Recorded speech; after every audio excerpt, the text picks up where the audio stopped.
L'info du Grand Lille en continu, Céline Huret. Bienvenue à tous. Avant de faire un point sur l'actualité, si on regarde du côté du ciel, un ciel gris dans la région aujourd'hui, mais ça ne devrait pas durer. Demain, retour des éclaircies. Les températures, quant à elles, ont radouci avec 15 degrés. Une information en bref, Auchan a annoncé que du saumon fumé de Norvège de la marque Auchan vendu dans ses supermarchés était contaminé à la listeria. Il est fortement conseillé à ceux qui en auraient mangé et souffriraient de maux de tête de consulter un médecin. La listeria touche principalement les femmes enceintes et les personnes âgées. On vous en parlait hier, l'ouverture d'un magasin Primark au centre commercial de Ralil. Les responsables de l'enseigne attendaient beaucoup de monde ce matin et ils n'ont pas été déçus. Entre 2000 à 3000 personnes se sont ruées dans les rayons pour découvrir en avant-première les collections. Dans cette édition, on vous parle également des difficultés que rencontre Laurence au sein de l'entreprise La Redoute. Cette mère de 2 enfants travaille pour l'enseigne Nordis depuis 20 ans en tant que manutentionnaire. Il y a 15 jours, elle reçoit un courrier chez elle, lui indiquant que ses horaires et son lieu de travail changent. Désormais, elle doit être présente à l'usine de 14h à 21h30. Laurence fait alors part de son impossibilité à travailler tard le soir car elle doit s'occuper de ses 2 filles âgées de 11 et 14 ans. La direction ne veut a priori rien entendre. Elle aurait même reçu une lettre de mise à pied et une convocation. La Redoute estimerait que Laurence nuit à l'entreprise et son licenciement serait envisagé. Explication au micro d'Alexis Tessier. Je pense contester le licenciement et les attaquer au prud'homme parce que je pense avoir suffisamment d'armes avec moi pour me défendre contre eux et ils m'auront pas. Enfin, c'est pas possible, je peux pas. Je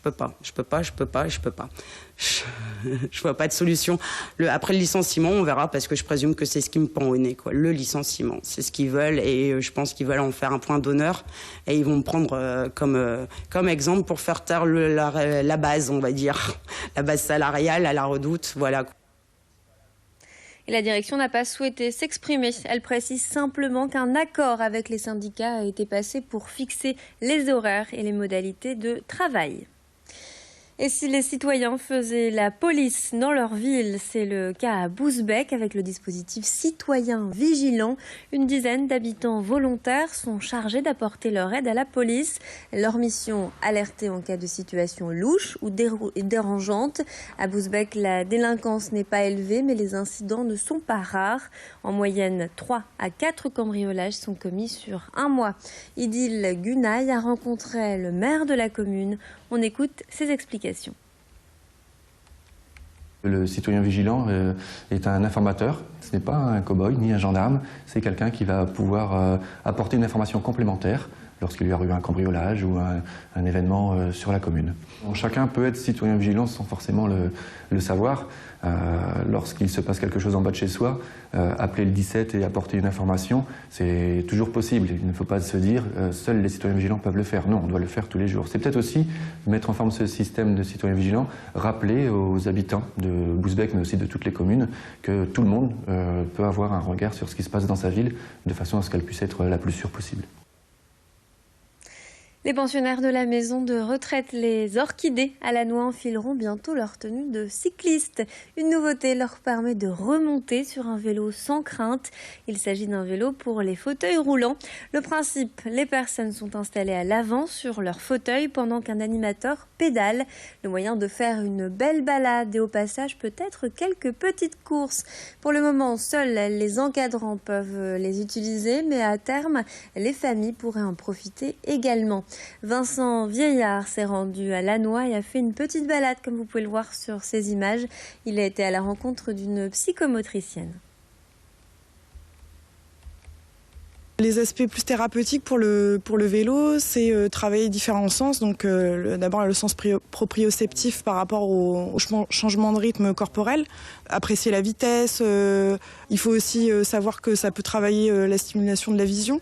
Donc voir les changements de la ville, découvrir de nouveaux paysages et aussi au niveau autonomie aussi, ça serait aussi pouvoir les aider à aller faire des petites courses, voilà, chercher le journal, voilà, avoir un petit peu plus d'autonomie, donc ça plus au point de vue ergonomique. Et nous avons également récolté l'avis d'un des pensionnaires sur ce nouvel engin. C'est vraiment un engin spécial qui m'était inconnu, quoi. Hein, mais enfin, qui a l'air de bien s'amortir. On a l'impression de planer. Et les bosses importent peu, on ne les sent pas. On a l'impression qu'on a beaucoup de place. Et puis c'est agréable parce que ça fait un changement avec un vélo ordinaire. Rassembler 5000 fèves pour marquer et célébrer sa victoire sur la leucémie. C'est le pari de Maëlle, 9 ans. Cette grande collectionneuse de fèves a subi une greffe de la moelle osseuse il y a 5 ans. Elle s'était alors fixé cet objectif, rassembler 5000 fèves pour le 17 novembre 2016. Et on peut dire qu'elle l'a largement atteint puisqu'elle a réussi à en récolter 11 000 grâce en partie à un mouvement de solidarité sur les réseaux sociaux. Aujourd'hui, une petite célébration a eu lieu à Villeneuve-d'Ascq. L'occasion pour la jeune fille de rencontrer et échanger avec les associations qui l'ont aidée. Alexis Tessier a rencontré Maëlle. On écoute. Le défi, ça consistait à ramener des fèves. Au début, c'était 5000. Après, on arrivait peu à peu à 10 000. Et après, ça a pris des proportions énormes. Et moi, j'ai des collections préférées. Européi, Égypte, un peu de tout. À part les santons un peu que je ne collectionne pas, mais le défi, il consiste aussi à ramener toutes les associations qui m'ont aidé à l'hôpital pour ma maladie. Et la jeune fille a prévu de revendre les fèves reçues en doublon et verser l'argent récolté aux associations. C'est la fin de notre édition. Tout de suite, on fait un point sur votre météo avec Clotilde Le Guevac. Et nous, on se retrouve au prochain quart d'heure. Restez avec nous.